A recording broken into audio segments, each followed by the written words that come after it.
Halo, selamat siang Bro Tim, Bro Kakak. Perkenalkan nama saya Ari, Dikencengin dong. umur 27 tahun. Eh, Ya. Sekarang penghasilannya $5.000 per bulan Berapa? Sorry, sorry. rata-rata. Namanya Ari, Pekerjaan, yes, 27 ya. tahun. Eh, Ya, lanjut. Penghasilan rata-rata sebulan $5.000 sekarang.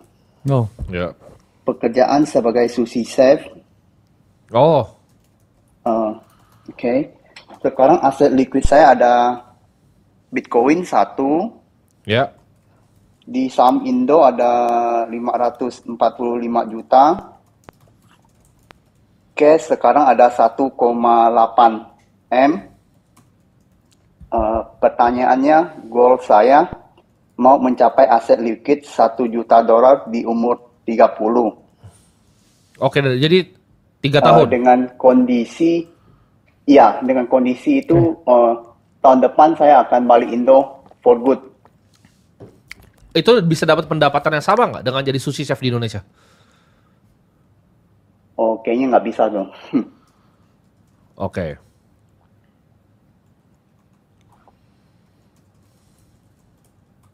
Lanjut. Iya, pertanyaan itu dong.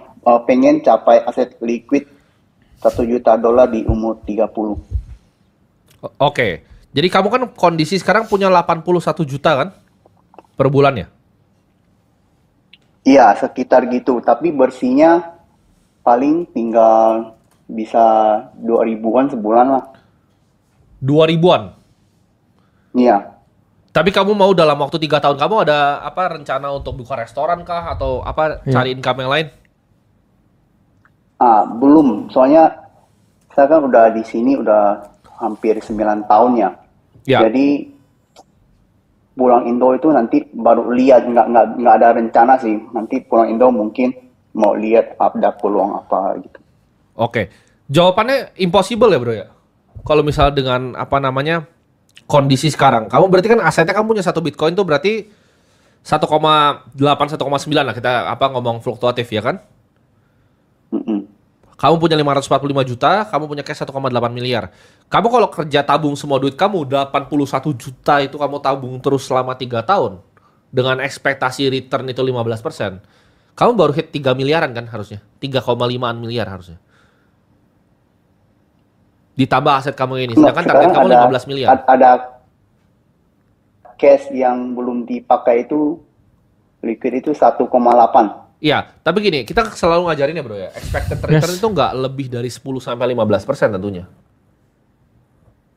Jadi kamu jangan ngincar terlalu besar, karena itu akan meresikokan portofolio kamu yang besar kan. Iya sih, iya, benar-benar Jadi kalau target high kamu risk. dari 2030 untuk dapat 1 juta dolar itu tidak realistis, kecuali kamu bisa mendapatkan income yang lebih besar. Dan kalau kamu bilang tadi kan savings rate kamu paling cuma bisa 2.000 dolar kan? Iya, rata-rata gitulah.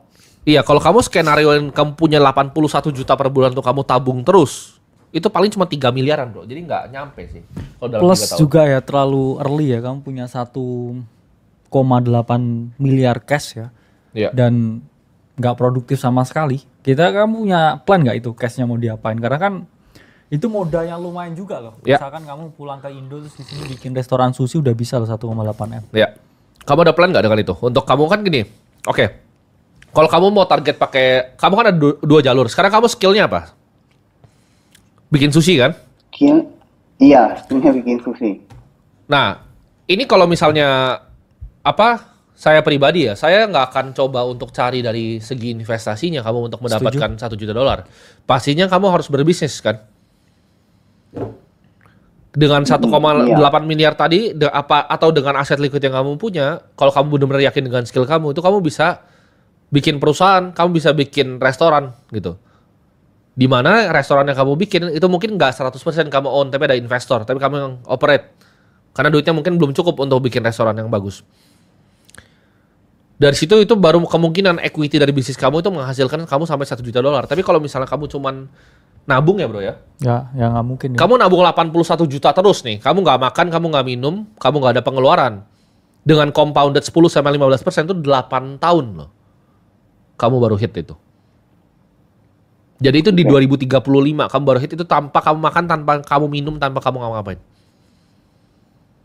Jadi basically impossible kalau targetnya dalam waktu 3 tahun.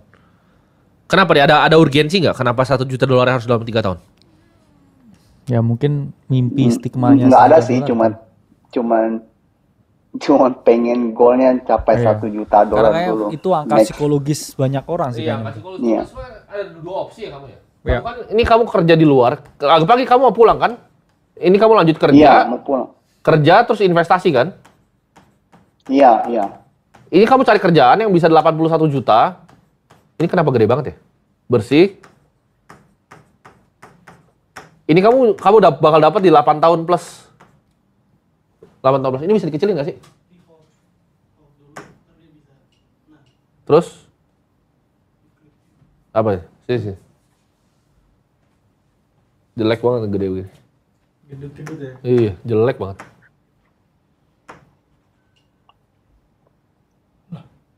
Nah kan bingung kan. Udahlah biarin. Nah, ini kamu 8 tahun nih nyampe $1 juta. Opsi kedua ya kan, kamu punya duit nih. Misalnya 1 Bitcoin 1,8, misalnya 4 miliar lah. 4M, ini kamu bikin perusahaan yang misalnya valuasinya 10M, ya kan? 6M, ini investor. Kamu bikin apa? Omakase ya kan di Senopati. Nanti gue datang deh kalau udah bikin. Nah ini kamu dapat income dari sini. Ini mungkin kalau kamu eksekusi bener 4 tahun. Kamu mau cari yang 8 tahun atau yang 4 tahun? Gitu dong sih. Nggak ada opsi lain bro ya? Atau lu ada pikir opsi lain untuk dapat $1 juta? Soalnya kalau ini sulit. Ini butuh skill. Kamu harus ngerti operate bisnis. Ini kamu nggak usah ngapa-ngapain. Ya realistisnya emang dari usaha sih ya. Kalau mau $1 juta ya, kan? punya skill set ya. Karena orang gini, banyak yang berpikir ya bro, ya bisa sebenarnya orang Ya. diangka menjadi milioner ya, by USD Iya. dengan jadi pegawai. Cuman ya kamu bisa, ini pun juga di US ya. US tuh rata-rata orang jadi milioner juga usia 42. Oh ini tapi ini quote Iya on kan? quote ya bro. Ini 81 jutanya Nggak makan, nggak makan apa-apa. nggak minum ya. Iya. Iya. 8 tahun. Jadi kalau kamu mau emang milioner cepat tuh ya orang harus punya yang namanya skill. Yang Iya. mana skillnya itu outlier. Ya Betul. misalkan kamu punya duitnya buat ini usaha sushi di sini terus viral ya atau apa banyak kedainya terus nge-franchise tuh bisa tuh 3 tahun $1 juta. Iya. Tapi kalau di sini terus berharap mau beli aset apa ya? Sulit. Ya Bitcoinnya nggak segitu naiknya. Iya, Bitcoinnya kemungkinan nggak naik segitu. Apalagi saham gitu kan. Karena kan kalau kamu beli saham Indonesia, kamu pikir sebenarnya kamu kan beli bisnis kan, gitu. Ya. Kamu harus pelajari lagi segala macam. Kamu harusnya bisa upgrade di tempat yang kamu paling paham, yaitu kamu jadi chef sushi. Bener. Dengan kamu upgrade skill kamu jadi chef, udah berapa lama jadi chef sushi berarti? Kalau mulainya 3 tahun. 3 tahun. Nah, kan kamu chef sushi ada banyak opsi nih. 1 kamu bisa bikin omakase, 2 kamu bisa bikin izakaya kan. Mm-mm. Kamu bisa jualan yang lebih murah, sate-satean, yakitori, ada ramen segala macam. Ini masih besar pasarnya gitu kan. Karena kalau Indonesia kan pasar Jepang sama Korea besar sekali ya sekarang ya. Jadi ini something yang kamu bisa figure out dengan RAB 10M udah mewah ya bro ya harusnya. Udah oke sih ya. Ini RAB kamu nih. RAB bikin restoran 10M itu udah oke. Harus cari investor berarti ya. Kamu bisa cari investor. Cuman kalau kamu mau 4M ya bisa lah kamu cari di daerah misalnya Gading Serpong itu kan kamu bikin kalau di sini atau kita nggak tahu ya kamu di mana ya.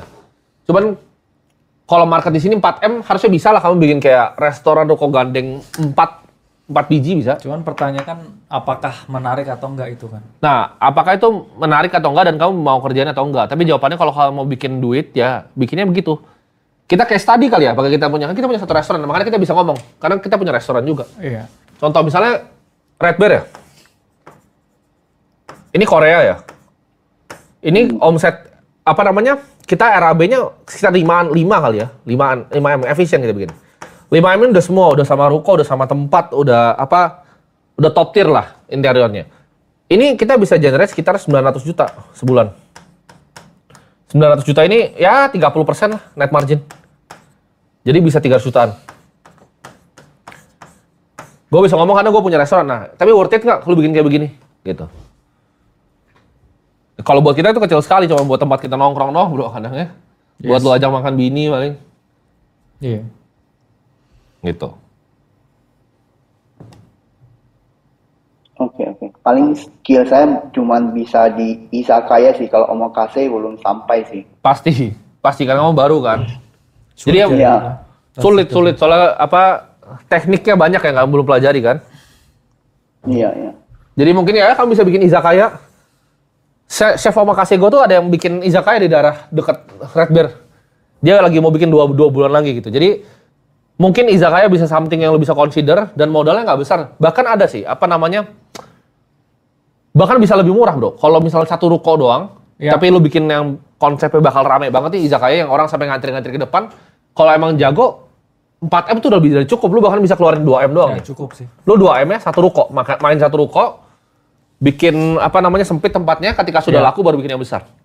Ntar kita datang lah kalau ini. Ntar kita datang. Kalau udah jadi izakayanya. Cuman restoran tuh kalau di manage well sebenarnya oke loh, marginnya sebenarnya oke. Gini, cuman ya, Sulit balik tapi lagi bisnisnya. ya, Ari kan kamu seorang pekerja sebenarnya, Ya. bukan seorang pengusaha. Banyak orang sebenarnya skillful employee ya, atau orang yang jago sebenarnya di bidangnya. Ya. Tapi belum tentu juga jago untuk running bisnis. Karena chef yang masak enak itu belum tentu chef yang bisa bikin restoran. Pasti. Ya kan? Pasti. Dan kamu udah digaji 81 juta setiap bulan ya, konsisten. Itu kamu udah jauh lebih baik ya daripada berapa puluh juta orang di sini. Ya betul. Jadi kayak a thing to consider. Karena bisnis itu juga nggak segampang itu. Ntar habis denger ini tiba-tiba dia ini bro, Bikin, ya. dilikuidasi langsung balik ke sini terus Ini geser gimana sih? ini. Nah, Oh. jam terbang. Jam terbang ini kayaknya nih. Terjawab ya. Tapi begini loh intinya. Kamu mau ribet buat jadi kaya. Kamu kan maunya jadi kaya nih. Mau jadi kaya harus ribet gitu. Iya. Kecuali mimpi kamu mau 5M aja. Nah itu kamu tinggal lanjutin tuh kamu nabung tadi 5M pasti itu. Iya. Jadi kamu harus ketemu antara mimpi kamu dengan realistis, harus ketemu di tengah gitu loh. Jangan mimpinya $1 juta dalam 3 tahun tapi nggak mau bikin restoran gitu. Ya, Pasti nggak bisa setuju. nyampe. Setuju. Terjawab, Ari? Oke, terjawab. Thank you bro. Sukses ya Ari. Oke, sukses Ya. Ari. Kalau jadi bikin restoran berkabar nanti. Oke, thank you. Oke. Ya realistis ya. Ya, harus realistis, bro. Harus realistis. Karena $1 juta tuh sulit teman-teman dicapai. Itu Sulit. 7-figure dreams itu bahkan sulit juga untuk relatif Orang luar luar negeri, negeri. iya. US 42 rata-rata orang jadi Benar. milioner. Jadi kayak kamu masih 30-an bermimpi Santai punya $1 lu. juta ya. Iya, waktunya masih panjang kok. Masih panjang tuh bukan berarti kayak kamu harus santai-santai, tapi kamu harus tahu kemana Iya. kamu harus bermuara ya. Tapi ya setiap kali ombak ya atau badai yang kamu hadapi ya kamu harus tetap Betul. tenang ya, karena saya lihat banyak sekali orang yang burn out bro. Dalam artian orang itu punya talenta, dia tuh ngetargetin sesuatu tuh terlalu cepat. Ya, Hingga akhirnya dia overwhelming dengan targetnya sendiri, burn out, terus akhirnya stres dia, terus nggak bisa hidup dengan maksimal. Karena betul. hidup itu maraton ya, bukan sprint. Betul.